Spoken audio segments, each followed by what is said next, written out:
I adjusted my police cap, the weight of the badge on my chest a constant reminder of the responsibility that came with the job.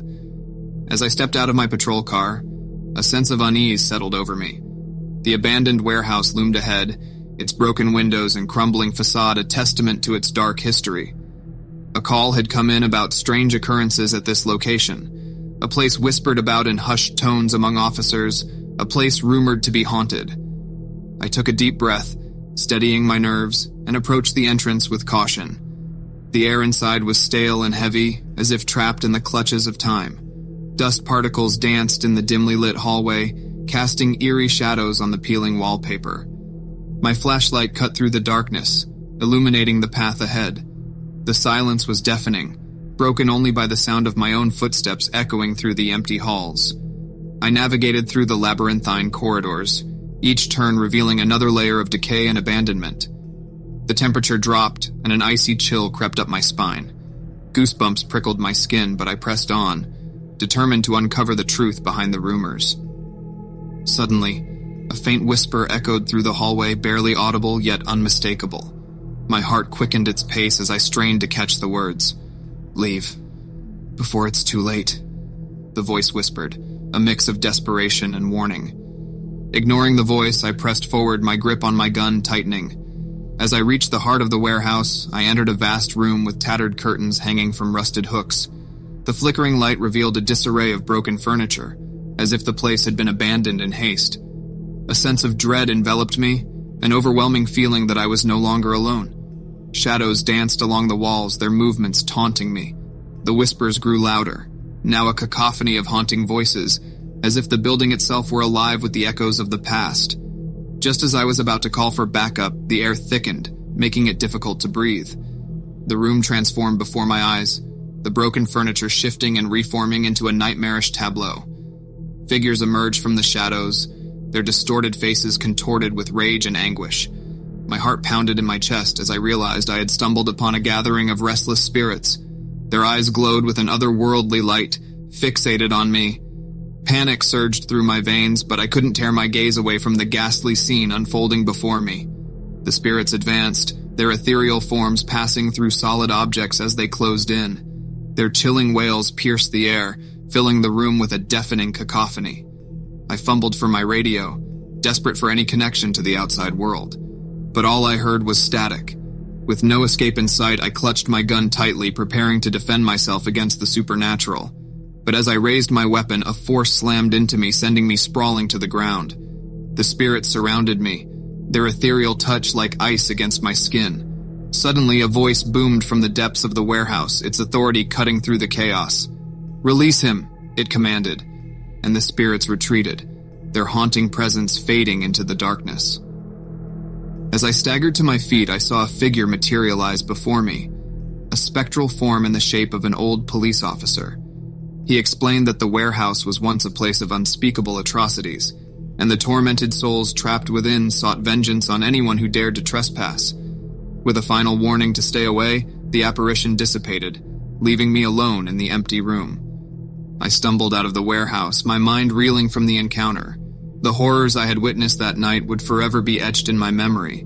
From that day forward, I understood that evil can linger in the most unexpected of places. And though my duty as a police officer continued, I carried with me the knowledge that sometimes the scariest threats are the ones that can't be held in handcuffs or confined to a jail cell. I glanced at my watch, the hands ticking away the minutes of a seemingly uneventful night shift. It was well past midnight, and the city streets were eerily quiet. The radio crackled with sporadic reports of minor disturbances, but nothing that required immediate attention. Little did I know the calm before the storm was about to shatter. A call came in, a report of a disturbance at an abandoned mansion on the outskirts of town.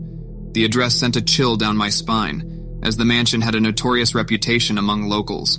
Stories circulated of dark rituals, unexplained disappearances, and a sense of malevolence that lingered within its walls. With a sense of trepidation, I set off towards the ominous destination. The mansion stood tall against the night sky, its decaying exterior a haunting sight. I approached the grand entrance, my footsteps echoing through the empty foyer. Dust danced in the beam of my flashlight as I cautiously explored the silent rooms. As I ascended the creaking staircase, a cold breeze whispered through the corridors, carrying with it an unsettling energy. The air grew heavy, laden with an indescribable sense of foreboding. I called out, announcing my presence as a police officer, but only silence responded. Suddenly, a door slammed shut with a resounding thud, jolting me from my thoughts. Adrenaline surged through my veins as I rushed towards the source of the sound. The room beyond the door was shrouded in darkness, the air thick with an oppressive energy. I cautiously stepped into the room, my flashlight casting eerie shadows on the dilapidated furniture. A rustling sound echoed from the corner, and I trained my light on the source. My heart froze as I beheld a figure huddled in the shadows, a twisted, contorted form, their face obscured by a grotesque mask. I called out, demanding the figure to reveal themselves, but they remained still, their presence unsettlingly silent. With each step I took, the figure seemed to recede further into the darkness, as if merging with the very shadows that surrounded them. Fear clenched at my chest, but duty compelled me to press on. I chased after the mysterious figure, navigating the labyrinthine hallways of the mansion. Doors slammed shut behind me, trapping me in a nightmarish game of hide-and-seek. Voices whispered in my ears, their words twisted and distorted, echoing from all directions. I stumbled upon scenes of macabre rituals, evidence of the mansion's dark past. Faces flashed before my eyes, horrific visages of pain and suffering, haunting memories etched into the walls. Time lost all meaning as I delved deeper into the mansion's depths, my mind unraveling with each passing moment. The line between reality and nightmare blurred, and I struggled to maintain my sanity. Just as I felt the grip of despair tightening, a flickering light guided my path, a room illuminated with a dim, flickering candle. I cautiously entered, finding myself in a chamber filled with occult symbols and ancient artifacts. And there, at the center of it all, stood the figure, their mask removed, revealing a visage twisted with malevolence. With a bone-chilling cackle, the figure taunted me, their voice a cacophony of demonic whispers. I braced myself for the final confrontation, knowing that my fate hung precariously in the balance. In a desperate struggle, I fought against the dark forces that enveloped the room. The walls shook, the air crackled with energy, and I summoned every ounce of courage within me. With a surge of determination, I banished the malevolent entity from the mansion, releasing the hold it had on the place. As the last echoes of the confrontation faded, the mansion fell into an eerie stillness. I stumbled out of its haunted halls, shaken but victorious. The nightmares that resided within those walls were finally vanquished.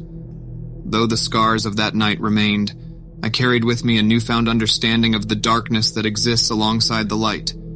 As a police officer, I had faced countless horrors, but none as terrifying and otherworldly as the malevolence that dwelled within the abandoned mansion. It was a reminder that evil can take many forms, lurking where we least expect it, and it is our duty to confront it, no matter the cost.